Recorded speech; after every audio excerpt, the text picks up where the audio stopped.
Hi, welcome to Synchronicity Talk Radio for your mind, body, and soul. I'm your host, Marie Bernard, and today we are speaking with live in studio. We have Tamara Reach and Rennie DeFazio. They're the authors of the One Great Year book series, and they're here today to talk about book number 1 called The Emissary. Welcome to the show. Thanks for having us, Marie. Yay. So we're broadcasting live from unceded Musqueam territory on the University of British Columbia campus here in Vancouver, BC. And if you want to get in touch with the authors, their website is onegreatyear.com. So Rennie DeFazio was born and raised in Canada, and he currently resides in Vancouver with Tamara, his loving wife. Rennie is an actor and producer with more than 11 film and television roles to his credit. He's a world traveler and lifelong adventurer. And Tamara is a writer, a mural artist, and a mother of 3. She also grew up in Canada. She attended SFU studying English and psychology, and she's had a lifelong interest in spiritual wisdom and has carefully researched ancient teachings from many traditions to ensure historical accuracy throughout the One Great Year book series. So thanks so much for being with us today. Can you tell us, first of all, I know you've been on the show before, but it's been quite a while, and it's so lovely to see both of you here in the studio. It's so rare that I have people here in the studio. It's so great to be here, and UBC is so gorgeous. Mm-hmm. It's so much fun to see all the kids learning and going to their classes and kind of stressed out on the steps while they eat. Yeah. And we're in the brand new station. Gorgeous. Yeah, the new station's gorgeous. Beautiful building. Yeah. Lovely, beautiful, and it's a gorgeous day. It is beautiful. Yeah. Oh my gosh, we're so lucky. If you're listening from elsewhere other than Vancouver, it's been really beautiful weather here. Practically summer in the daytime and then cold at night, but really nice. Yeah. So tell us, for people who didn't hear your previous interviews, what is One Great Year? What's it all about, and what is a great year? Well, our Great Year story basically revolves around our 2 protagonists. One of them has past life memory, the other one does not, and pursues her from lifetime to lifetime. And they reincarnate through the Great Year cycle, which is a natural phenomena that occurs when the Earth spins one time on its wobble. For the Earth to spin one time on its wobble takes 26,000 years. It's written about in 31 ancient civilizations. It's in the Mayan calendar. It's called the Yugas in India. And Plato called it the Great Year. So how we use the Great Year in our story, the emissaries start out in a golden age. So this 26,000-year cycle has ages. A golden age is a time when consciousness is really high. People have abilities like telepathy and communication, and there's not a lot of separation that isolates people that we kind of have now.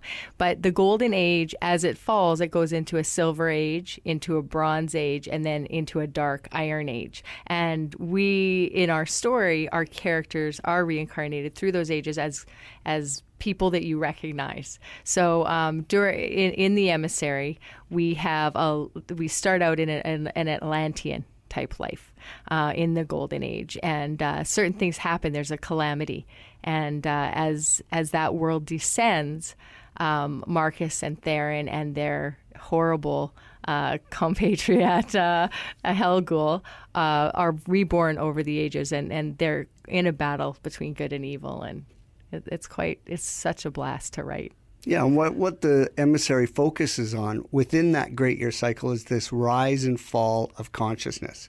So we are enlightened beings within this golden age, and then we descend into losing all consciousness within the Iron Age. And that Iron Age is when wars are prevalent in the world, and division, and all the horrible things that we experience as humans. So is that what we're in right now? In real life? It's really it's really tough because there's about give or take a few hundred years. Yeah. People there is some discretion. We did have to kind of decide though. So as we were writing the book, the Emissaries, book 1 in the series, book 2 in the series is coming next year, and it's called The Emerald Tablet, and we did have to decide where are we. And we've kind of put ourselves in the beginning of the Bronze Age, Yeah, coming that's out the of general the Iron concession. Age. Consensus, yeah. Consensus. Most people believe that we are in the ascending Bronze Age. So, But the that worst is transitional over. period, that transitional period between the Iron and the Bronze is quite murky, because the dark side is trying to hold on to their paradigm as hard as they can. Well, and it's truly being uncovered. So if you look at our world today, all the things that were hidden from view, all the dark secrets in the cupboards, all the Weinsteins of the world, okay? Everything was pushed back, pushed aside, not spoken about. And only when you chase the spiders out of the corners can you clean out the house, right? So I think there's a lot of darkness being lifted up now into view, and it's going to have to be cleared out before we can keep going up into the bronze and silver and golden age. But that's like 13,000 years from now, so Oh my gosh. we got a way to What go. do we do till then? We be the light. So that's what an emissary is, okay? So the emissaries were sent out 13,000 years ago to hold on to the light, to be the light workers, to hold on to the base principles of consciousness, that we are all connected. What we do to the people around us, what we do affects all of us. And this idea that of selfishness and insulating yourself protectively is just fear-based, and that we have to clear out those fears and connect with other people to make it a better world. Mm-hmm. Yeah, it's big, lofty goals. Thanks, Tamara. So you have done a lot of research on the Great Year Cycle and the, what is this, the Flower of Life? That's the Flower of Life on the cover of the Emissary. It's the symbol for sacred geometry, that we are all one. It's kind of the symbol in the philosophy. Well, and it originates in cell division. So this symbol is found all over the world, also in some of the most ancient sites, and it begins with the division, with birth, with the division of the cell, and then then it creates an egg sac, and that is the 8 cells. And in a 2-dimensional photo, it is life itself. So it's not a 2-dimensional thing, but that's what the photo represents. Yeah, if you could imagine that embryo, that 8-cell sac being hit with light from above, the shadow or light that it would cast on the bottom would be that 2-dimensional image of the seed of life. And it's just inspirational. And the strangest thing, it's, if you're out in public, it's almost like a calling card a little bit. That's why we chose it, because it's got profound meaning. People swear that they can have a breakthrough or an epiphany with sacred geometry, and those things, can be a big catalyst for change in their lives. But we found that, I have jewelry. It's on our wedding rings, actually. We ordered our wedding rings from Israel, and the Flower of Life is on them. But when people see it, they ask about it. And people who know it are instant friends. Like, they will come right up to you and say, I know that. I have that. Who are you? And how do you know it? And it's quite magical, actually. Yeah, we learned about the seed of life from Drunvalo Melchizedek, who wrote the Ancient Secrets of the Seed of Life, volumes 1 and 2. And for us, when we actually got married, we actually got the opportunity to meet him. No, this is a cool story. So Synchronicity Radio has to hear this synchronistic story. So Drunvalo's book, Ancient Secrets of the Flower of Life, really inspired Rennie in his research stages of our book, and like the profound basis for the Emissary and the other books. So we're getting married. We have 14 people, just immediate family, at our wedding, and we went to Sedona and got married outside on an amazing place called Bell Rock. Our photographer, random, wasn't supposed to be our photographer. The other guy had to check out.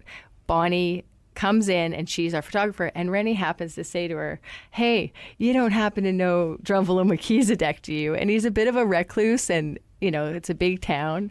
And she says, oh, She's a photographer, not a shooter. I'm shooting him tomorrow night at a dinner. You should come. Wow. Yeah. So we got to meet one of Rennie's idols. Which was fantastic. We actually got to sit and talk with him for half an hour. He's a wonderful guy, very insightful.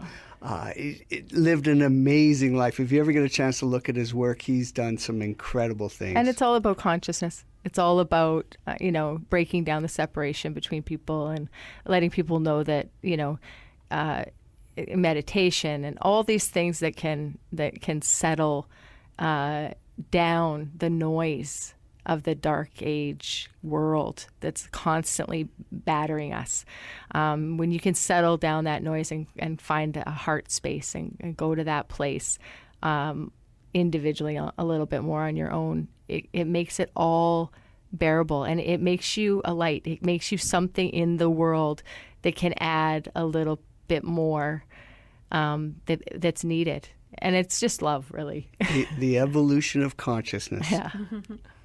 Thanks, Tamara. So we're speaking with Tamara Veach and Rennie DeFazio. They're the authors of the One Great Year series, and they're here today talking about book 1, which is The Emissary, and you can find them at onegreatyear.com. So who is the emissary? Is Marcus the emissary? Are they all emissaries? Who's the emissary? Marcus is the emissary whose story that we follow within this book. But there are numerous emissaries that are sent out from the ancient land of Atitala. Now, Atitala is essentially Atlantis, except the name Atlantis has been maligned, misinterpreted. And if you look back into the Indian version of it, it's called Atitala. So in Atitala, which is this conscious world, these emissaries are sent out like seeds to the wind to be planted, reincarnate, and leave clues for those who are ready to become conscious and awake. The nice thing is that it's a very human story. So when we begin the emissary, it's not at the time of cataclysm. It's at the time where Marcus, the emissary, isn't an emissary yet. He's a young boy, and he is with his two best friends, Helghul and Theron. And so much happens to them, and they have an amazing adventure that defines who they become for the next 13,000 years and what they go through, and how Helghul becomes the anti-hero. He truly becomes somebody that's a little bit confusing, but it makes us realize that we all have that potential to go dark, to be Darth Vader, to be Anakin. You realize that within everybody, the choices we make and at key moments in our life can take you in one direction, but directions change. And we are hanging out with Tamara Veach and Rennie DeFazio. They're the authors of the One Great Year book series, talking about book 1, The Emissary, and the website is onegreatyear.com. So if you're a regular listener of this show, you know that I don't really talk about fiction books very much, but we met. It was sort of synchronistic the way that we met and everything. And then you had wanted me to read the book. It was this big book, and I was like, oh, okay, I'll get around to it one day. And but then I finally read it, and as soon as I started reading, within the first couple of pages, I was hooked and really loved the story so much. Thank you. And now we've become really good friends, and that was quite a few years ago that we first met. Now that's right. We met I think we met in 2013. 2012. It was 2012, and we were just talking. We were at a conference where Constance Kellogg, who worked with Eckhart Tolle, was talking about their journey on getting his books into stores and all that kind of stuff. And I was following Namaste Publishing, who you do some of the social media for. So I was following. I was communicating with you on social media, and you introduced yourself, and I went, hey, hold on. So yeah, that was fun. And That sounds like a scene in our book, actually. another synchronicity. Yeah. Exactly. Eden and Quinn, same way they met. They were conversing back and forth on email. Oh, that's right. That's right. Before they finally met. That's how so many people meet these days now. Yeah. Well, we met online. Yeah. Oh, My yeah, husband that's and right. I. Yeah, my co-writer. Oh, I liked dating. I liked how he wrote, and I was not out running around in the dating world. So, yeah, it was quite synchronicity, meant to be. Amazing. What website did you meet on? Oh, I hate to say it. I don't think it's one of the upscale ones, but it was back then. This was 2009. We met on Lava Life. Oh, okay. Yeah, I think, are they even around anymore? I think they are, but I think it's a lot more hookup oriented. Things change. Which I was not. Yeah. So, but no, yeah, I thought it was a little scary back then because you were still quite judged, especially, we're not teenagers. Social media and social online dating was still a little bit sketchy, but it worked out for us. I highly recommend at least getting out there. We actually spent a lot of time traveling together after that. Yeah. And I think the best way of getting to know anybody is to travel with them, because it's kind of a microcosm of all of the experiences you will experience in life. Yeah. That you experience traveling. And I don't mean vacationing in Mexico or Hawaii. Like we were out in the jungle. Adventuring. Like how they deal with adversity and challenge. Absolutely. Yeah, you and have to see. tarantulas and snakes. And Yeah. Well, the neat part was it really did contribute to the writing. So the weird thing is we met in March and we started writing in September. Wow. And it really was more than anything, we both knew we were creative types. We both knew that we had this passion in us to, Rennie was a brilliant idea man. So he had all these screenplays and all these ideas written down, and he'd been an actor and a producer and had done, some amazing work. And I love writing, but I didn't have that idea that just blew my mind. I could never write like Tamara writes. I mean, Tamara is a wordsmith. She finds the lyrics in words, and it's like music when you read. Well, that sounds pretty lyrical and nice to me, what you just said. So. It's true. Beautiful. Yeah. Well, we're you also have an audiobook. Should we play a clip? Okay, let me just set it up a tiny bit. Rennie, as I said, was an actor, and for us to be able to do the actual voices, the narration and the voices in our book was amazing, and he just took it to a whole nother level that authors can't usually do. I know he's saying I don't think he's you get being humble, but you don't get a great flavor for all the voices in this clip, but there are like 13 different voices in the audiobook, and that was so fun to create. Yeah, you got to listen. So this is Helghul. This is talking about Helghul. This is he's as the bad child. guy. This is his experience that kind of changes his trajectory in the world. All right. Helghul discovered countless Atlantium-filled chambers as he searched for his friends, planning how they would approach their hosts to convince them to help save the inhabitants of Atitala. It was growing hotter, and as Helghul got closer to the center of Inner Earth, he found it harder to breathe. The straight tunnel had grown wider than any he had seen thus far, and the light radiating from the end compelled him to get closer. Helghul was amazed and confused by what he saw. As he neared, the passage was lined with Arya. They were oblivious to his presence. He did not understand that they were absorbed in a regenerative daily feeding. It was eerie to see them as they floated immobile above the ground, their eyes closed and their faces basking in the life-giving light. There were thousands of Arya with their backs to him. He was moving cautiously, wondering how to approach them and ask for help, when he received a clear telepathic message. "Do not disturb them," it warned. Helghul froze, engulfed by a powerful wave of fear that was alien to him. A shadowy figure shifted behind him. It had been following his every move.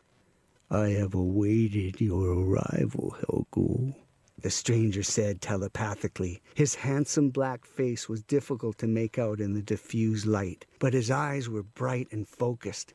He was human. Helghul's throat and chest constricted, and his heart swelled with rapid, panicked beating. Terror gripped him, and his intuition prickled his skin, washing him in chills. He was feeling intense fear for the first time in his life, and his mind and body revved in confusion as he struggled to identify the stranger, to calm his rush of emotion, and to decipher the intuitive jolt. "Who are you?" Helghul asked, feigning fearlessness and wishing to rid himself of the uncomfortable feelings. He wanted, more than anything, to appear confident and brave, but he also wanted to run. Helghul's distress was plain to the intruder, who was taking the ill-mannered liberty of accessing the boy's thoughts without permission. Helghul unsuccessfully tried to expel the man from his mind, but the stranger continued shuffling through, causing him to squirm uncomfortably. "I am Black Elder," he replied. Helghul was shocked by the revelation, and it expanded his fear rather than appeasing it. He looked past the elder. His passageway was blocked. He would either run directly into the massive feeding Arya or into the formidable force before him. "Ah, yes. I see your confusion or your turmoil. Certainly a child born into the golden age cannot understand. It is fear that you are feeling, an emotion among others that you will know well in the coming ages. You are wise to be frightened of things you don't understand."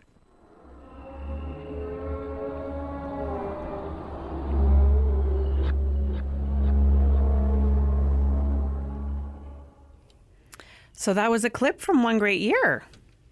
From the Emissary. Oh, sorry, the Emissary of the One Great Year series. That's right. So the series of all 3 books is called the One Great Year series. Yeah. The first one is the Emissary. The second is the Emerald Tablet. The Emerald Tablet. Mm-hmm. And the third, we haven't released the title yet. It's a secret. It's a secret. But it's really, really, really But good. you all know what happens, right? Or are you still unfold? Okay. Yes, we know what happens. Book 3 is, book 2's finished. Book 3 is First draft is done. Yeah. Yeah. So it's so great because each book goes in a completely different direction. So you think you know what's going on in the first book, and then the second book spins it, and then the third book turns it on its head.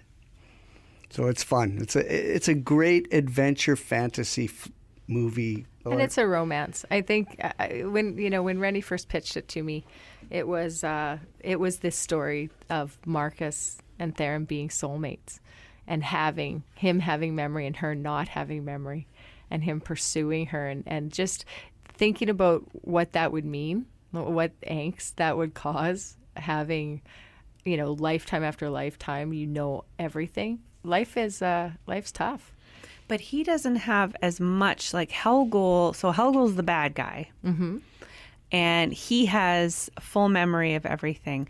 Does Marcus have the same level of memory, or does it kind of fade in and out? It fades in and out depending on which lifetime. Sometimes he gets bits and glimpses, and sometimes he has a little more, but it does develop. He doesn't have anything, neither of them have any memory as children, because they need to amalgamate to the time period, to the culture, and it starts to come back around 12, 13 years old. And we don't always have it come back the same way. I mean, we really tried to set it up that, people might have it, it might come in dreams. It might come in flashbacks. It might come, in a moment of stress. It might, something might trigger it in a totally different way, a non-stressful way, a beautiful way. So it's like real memories. You might smell something and it brings back something good, or you might hear something and it makes you panic right away. But yeah, We tried to make it authentic. So this is 13,000 years after, like present day is 13,000 years after their golden age, and after all this, Helghul goes down into the depths and becomes the bad guy. Yeah. So you're obviously not going to be able to cover every lifetime that they have over 13,000 years. You've just kind of selected. But I'm just thinking about imagining what that would be like to not immediately have memories and then to start having these memories, and how confusing that must be to have these memories of like so many other lifetimes. And you're right, and that's one of the questions that we address in the Emissary is it a blessing or a curse? Yeah, and Marcus truly is a tortured hero. I mean, he does have, it is a huge burden to not only have memories, but to know you have a job to do. I mean, it's hard enough when people have a sense that they should be doing more in their life, and they become dissatisfied because they're like, oh, I feel like I should be. You know, Marcus feels like he should be and knows he should be. You know, so present day, when he's incarnated as Quinn in present day, he's a pot smoking blogger, and he's jaded. He's a little beaten. Yeah, down. He suffers from PTSD because he's just lived 1,200 years of war, and he doesn't forget all that he's seen, and it sticks with him, and he can't get it out of his head. And he can't find his soulmate. He's really lost. And he doesn't want to attach to a lot of other people other than his soulmate because he knows the transitory nature of it. Mm-hmm. And he's known enough grief in his lifetimes to kind of go, listen, it's not worth it. But then he does experience it, and it is worth it because it's never for nothing, you know. We do there. The message ultimately is hopeful. It's not, but it's honoring that even, you know, the sages of the world can feel a little bit lost and a little bit sad, and just need that extra hand to hold. Thanks, Tamara. So I'm curious now. He doesn't connect with Theron in every lifetime, right? Like they're soulmates, but they don't always bump into each other. That's right. I think what happens is there's lessons to be learned when you're not connected. And sometimes those connections aren't always positive. And that's where the greatest learning is. And I think that's what we try to point out in the Emissary, is that we don't need somebody else to find our purpose. And I think Quinn is searching for his purpose. He's aware of his purpose, works towards it in spite of his suffering. I don't have anything to add to that. That was very good. So what are, in addition to that, what are some of the biggest lessons you've learned through just the process of writing these books? I think the one that sticks with us the most is what Socrates has said 2,000 years ago, and is that I alone know that I know nothing. And I think the research that went into this book, it took us 9 years to write this book. And we had to ask ourselves, what would a 13,000-year-old man know that the rest of us do not? And in seeking that answer to that question, we went into science, and we went into theology, and we went into philosophy, and we found a thread that goes through all of them. And the learning that we incurred in writing this was life transforming, but it's also a transition. You're constantly learning, constantly changing, constantly evolving. Yeah, and I love that you brought up that quote from Socrates, because it's so true that my mom told me when I was 20, when you get older, you'll realize that you don't know everything. And it's so true, because I think that when you start learning new things, you think that you've learned it. Like, oh, that's how it works. And that's only how it works from one perspective. And I think the greatest thing that I've learned along this process with Rennie and as a mother and a friend and an almost 50-year-old person now, I've learned that you never have anyone else's perspective, and your perspective can change tomorrow. So, and it helps us in our writing, because then you are looking at situations from multiple perspectives, and you don't judge then. There's a lot less judgment and a lot more empathy and compassion. And that, is my goal in the world, is to bring more of that to the world and less of the other stuff. Beautiful. Very nice. And very true. So we're here with Tamara Veach and Rennie DeFazio. They're the authors of The Emissary, which is from the One Great Year book series. So we have another clip here from the book. Should we play that now, or? Sure. What do you think? Sounds great. Do you want to lead us into what's happening here? So this happens later in the book when one of Marcus's lives comes to an end, and he is passing from one lifetime to another, and he's not ready to go.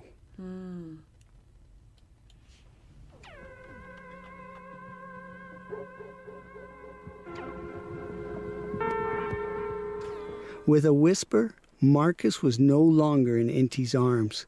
He was no longer Sartania. His perception changed, and Marcus was watching from above. His child, Inti, his soulmate, sat below him crying, with the dead shell of the high priestess in his arms. "No, I can't leave. I won't go," Marcus thought. "Inti needs me. He's alone." Marcus's spirit had separated from Sartania's devastated body and was slipping away, his shine pulled away from Theron's, but he struggled to stay. Marcus was determined to re-enter the body. He thrust himself back into Sartania, but her lungs could no longer hold a breath, and her arrested heart would not cooperate. This vehicle was beyond repair, and his spirit could not restart it. Wow. So Marcus's incarnation is a mother. Mm-hmm. And his soulmate is his child. The child. And Helghul's still there, right? And he's dying now. That's right. And the child doesn't have any knowledge Exactly. of this. And he can't, now he doesn't know where he's going to be reincarnated. It could be on the other side of the planet. Exactly. That's right. Yeah. And is there a time difference so he passes away, how quickly until he's incarnated again somewhere else? We've never made any hard and fast rule, because once you go down this rabbit hole into the matrix and reincarnation and the spiritual journey, time becomes something that's very earthbound and linear, and that we use, in this world to understand and to make our appointments and to have our birthdays and do all those important things. But does time really exist? We could, like I said, there's a whole nother rabbit hole there, and maybe they all happen simultaneously, past, present, and future. Have you seen the movie Arrival? We have seen it. Yes. Yeah. Yeah. Loved It's kind it. of that's. Yeah. So How they worked with sound. That was brilliant. So the neat thing is that Rennie did do a lot of research in quantum physics, and he's read books that bore me to shredded tears, but I get to get the Coles notes from him, and we have a bibliography in the back of our books, which is very rare for fiction, but we think that the actual knowledge and the work that went into this, a lot of people will find interesting. Yeah, I think we tried to base the story on as much science as we could. And this stuff is out there in numerous books and has been studied, has been documented. So we've written all those books in the back of the Emissary. Yeah. So if people want to follow up on the information, it's there for them to find, as we did. Well, and we've had people say to us, are you trying to say that reincarnation is it? This is how it works. We are not trying to say anything. This is a fiction story, but we want it to be as accurate as possible if this is how it works. So there's people like Dr. Ian Stevenson, who has done thousands of scientific case studies into people that have past life memory, and that where they were able to go into that person's life and find evidence of the person they say they were, like children. So it's really neat. His work's amazing. Yeah, he's actually gone to people that have been reborn, went back, they were murdered in their past life, have gone to the murderer with the police, and that murderer has confessed to the murder. He's also gone to places where he hid money, buried it. They dug up the money and he gave it to his wife from his past life so she would have it. Wow. It's amazing. Yeah, his work is quite amazing. He's got he went over into it as case studies. He went into it as a scientist, saying if reincarnation happens, there should be evidence. We should be able to get proof, or we should debunk it. He didn't care either way. He just wanted to study it. And yeah, really interesting, really good stuff. So we read that stuff to create our world, and I think you said Shirley MacLaine's book back. Yeah, Out on a Limb, which was an inspiration. I think she led the way on all that reincarnation stuff. I think that was written back in the early 80s. And we actually got a chance to get her a book and send her a thank you note, because she was in town doing a movie here in Vancouver. And we actually had people that were working with her and got her the book. And she sent us a nice little note, which was, these little moments that happen and have happened continually for 9 years in writing this book, these little signs that you're on the right path, as it were. It's quite lovely. And I just wanted to add one thing about the clips that you've played, the audiobook clips. If any of your listeners are interested, we have created storyboards for those clips, and they can be found on our website at onegreatyear.com. Just look at the vlog at the top of the page. And the trailers are there. Trailers are there. They're also on YouTube at One Great Year. One Great Year Novel, I think, is the channel. Is that what it is? Okay. Thank you. You're welcome. Welcome back to Synchronicity Talk Radio for your mind, body, and soul. I'm your host, Marie Bernard, and we're speaking with Tamara Veach and Randy DeFazio about the Emissary. So where were we? We were talking about past lives, reincarnation. So much exciting stuff. People ask us all the time, Marie, oh, do you have past life memory? But the most amazing thing, when we've been out in the public and people have read our stories, the amount of people that come to us and say, I've never told anybody this, but, and they tell us about memories, and they tell us about something that happened in their life, or something that they remember, or how the emissary resonates with them on a personal level. We get emails. This is my story. This is I get this. I've lived this. And they're not. I mean, one of the guys really stands out for me. He was about 70 years old. He was Scottish.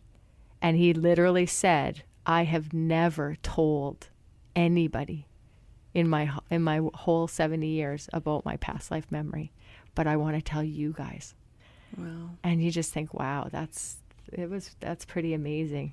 And why would that be fake? I wish I had past life memory. I think I have a few flashes, but I don't get anything. Yeah, I don't have, I don't know. I only did, for the research for the Emerald Tablet, I had, there's one lifetime during World War II that stands out really profoundly for me.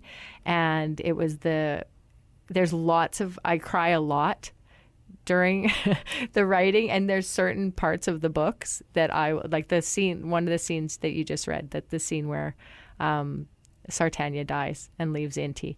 I cry every time I read that because so much heart went into it, and being a mom and just, you know, everything that's attached to that. Yeah. But no, it's been amazing. I just lost my train of thought where I was going to go with that. Sorry. We've had some unbelievable reviews from people, and the reviews on the Emissary have been outstanding so far. No, we're blessed for sure. We feel very fortunate. But people have said that this book's changed their life. It's given people purpose and clarity for their own lives, which you couldn't even ask for a better review from a reader. No, that's true. Wow. So how does that feel? Rewarding. It really feels like we found our purpose. It really, the epiphanies that have happened with this book for us, it's changed our life drastically, I think. Well, I remember in a recent interview, because we've been getting a lot of blog interviews over the last couple months because of the new release, and somebody just asked us,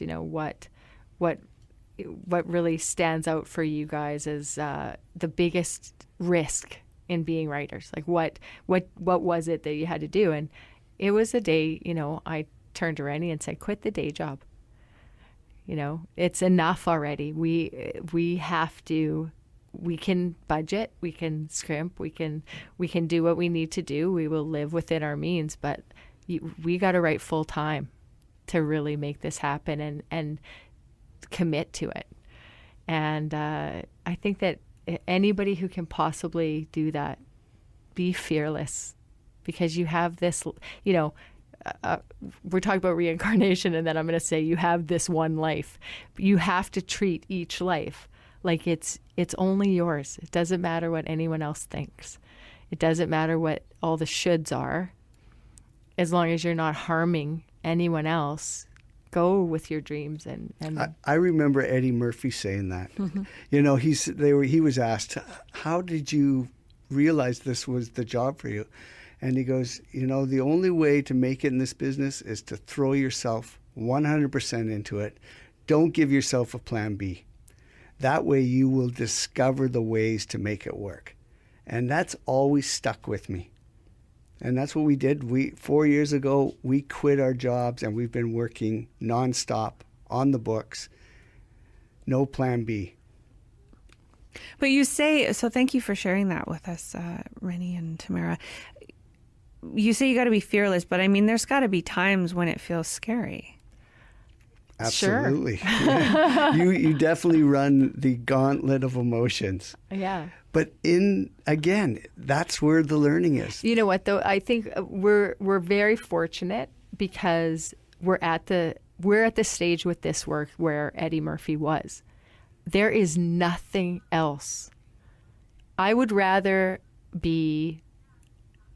live super humbly, writing, doing what I love, than be absolutely rich doing a job I used to do that wasn't my purpose, that wasn't my soul, that wasn't my creative flow. So I'm willing to sacrifice a lot, and somehow we haven't had to. It's been incredibly blessed. I mean, our kids do their sports, and we have a beautiful home, and we live in Vancouver. We live in the Lower Mainland.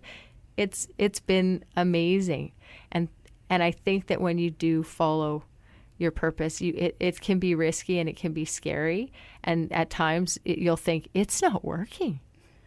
Like, I can't believe it's not working. And we had one of those times. I'm going to give you another synchronicity. Okay, about a year ago, we had a moment, and I literally turned to Rennie and said, bawling, and said, I can't believe it. It's not going to happen. Oh. Like, we've been working on this book, and something sort of had gone sideways a little bit with a publishing deal at that point. And I went, it never occurred to me really that it might not happen, but it might not happen. We got a call during that conversation telling us that our publisher came through and that we had the deal. During the conversation, I really hit my rock bottom and was panicking as the phone rang said to them, that was amazing. I just lost hope, and here's the hope's all back. So you follow your purpose and the universe conspires to help you. Or it'll correct it and help you find your real purpose. That's true. That's wonderful. So with the 26,000 year cycle, you said that you've done like so much research on this. So what evidence is there of this golden age and moving down into the darker ages? So there is a textbook out called Hamlet's Mill. And in that book, it's outlined in 31 ancient civilizations. And what's so neat about it is these ancient civilizations had no contact with each other. And they've described this 26,000 year cycle in ancient civilizations that had no contact with each other. That alone is so much evidence that there's way more going on than if you we're look led at to the believe. if you look at the work by Graham Hancock, Fingerprints of the Gods, he doesn't talk about the Great Year cycle necessarily, but he talks about history being far older. That there were civilizations, very advanced civilizations, long before we're supposed to have had civilizations. In Turkey, in the last 10 years, there's a site called Göbekli Tepe, and it was discovered in a farmer's field, and it was completely buried in the sand. Now they've uncovered it, and they've carbon dated it to 10,500 years old. And it's advanced. It's like architecture and carvings and buildings that they shouldn't have been able to make yet. So there's a lot of evidence. There's evidence on the Sphinx in Egypt that the striations from the water wear and the erosion far older than the 5,000 BC. And there's discoveries, too, that they found. There's the Antikythera mechanism. Now, this is a clock kind of mechanism that shows 5 planets, the rotation of 5 planets. Now, it was found or went down in a ship off of Antikythera in Greece. They found it when they were sponge divers looking for sponges. Sponge divers found it, and it shows the eclipses, and it has 3,600 gears or something in it. 1,800 years before gears were even thought of existing in the world. Yeah. It was found in the 50s. The Antikythera mechanism. It was in a shipwreck from 100 BC or 100 AD. 100 AD. So the ship went down. Actually, no. It was around the time of Christ. It was apparently there, and so that's at what, zero? Yeah, 100 BC, I think it was. But yeah, and it's the most amazing. It shows the 4-year cycle of the Olympics. It shows the moon cycle. So the point is that in the 50s, when it was discovered in the shipwreck, they didn't know what it was. They had no idea. But now, because we have technology that can look inside of it, they can X-ray it. They can see that it has all these gears and it has all this technology that was not supposed to be around 2,000 years ago, and it was. So where did it come from? We didn't discover those things for another 1,500 years. So where did it come from? Mm-hmm. So there's lots of. There's Yonaguni. There's Yonaguni under the water off of Japan. It's a whole civilization, possibly, that might have existed that's now underwater. So, well, if you look at what happens during wars and things like that, is that the people in power tend to destroy the knowledge, because knowledge is power. So it is entirely possible that we had all of this knowledge, that every time someone really bad got into power, they just wiped out all of the knowledge. Absolutely. Right. So you think of Alexandria Library. So there was a very famous library in Alexandria, Egypt, before when was this, like 2,300 years ago, 2,300 years ago, and it burned to the ground. And inside of that library, they had collected scrolls and books and writings, and everything had been collected there. All the knowledge of the world was being housed there, and it was intentionally destroyed. So yeah, you're right. Knowledge is, there's sites all over the Middle East right now being destroyed by ISIS. And the first emperor of China did the same thing when he connected all of the warring states in China. He burnt all the books back then too. So all this ancient information has been destroyed, but there's pieces of it finding. Like the I Ching, for instance, is an ancient Chinese book. They found it in a tomb that made it 2,000 years older than they currently believed. So all this information is starting to come. There's a great video on YouTube called The Great Year by Walter Cruttenden. It's read by Darth Vader himself.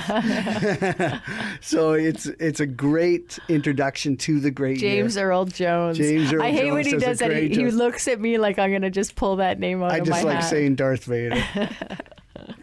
Cool. So we'll have to check that out on YouTube. So we've been speaking with Tamara Veach and Rennie DeFazio about the Emissary, which is book 1 in the One Great Year series. So you can go to their website, onegreatyear.com. Where's the best place you want people to pick up the book?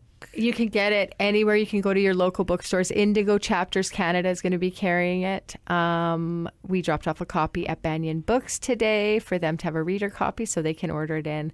It's available everywhere. If it's out of stock, it's because we're reordering more stock. So please put your orders in, and we're definitely delivering books. So it will be coming quickly. Cool. And what about the audiobook? The audiobook is December 4th.